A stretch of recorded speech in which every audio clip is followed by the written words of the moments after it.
This is the Consciousness Competence Matrix. It's been around for 25 or 30 years and is used in a training context as the 4 stages of learning a new skill, from stage 1 through stage 4.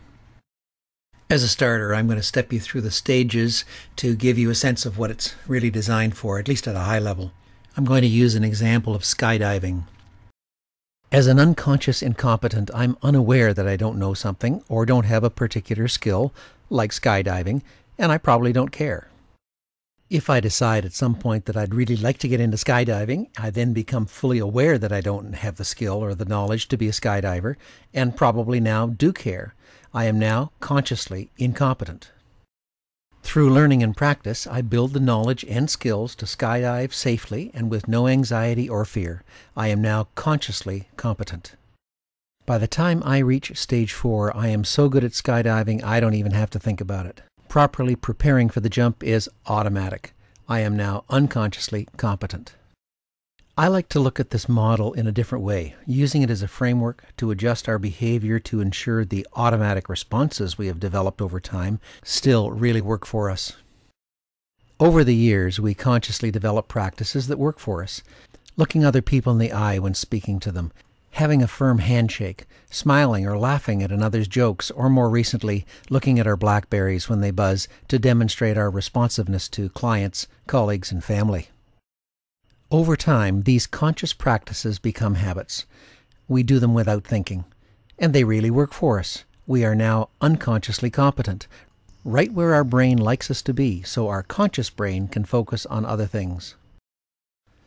We may find at some point that some of these automatic practices no longer work for us.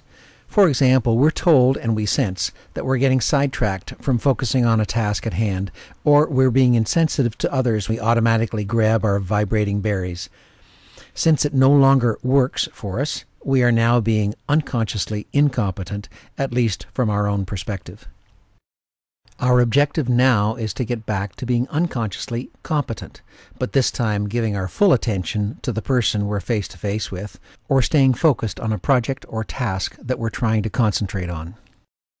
Our problem is that we can't just go back there directly. There's a wall between being unconsciously competent and unconsciously incompetent, and it allows things to go through in only one direction.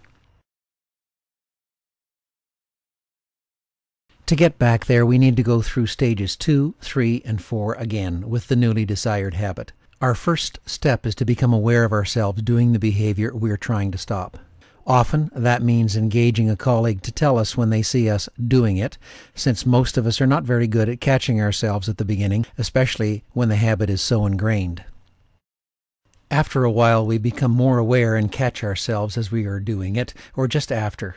We can now start to change the behavior and stop looking at the blackberry in midstream. Soon we begin to catch ourselves just before we do it, even though we may still feel the urge. We are becoming consciously competent with respect to that behavior. Finally, it becomes second nature, and we have reached that stage where we either ignored the urge or we don't even feel it.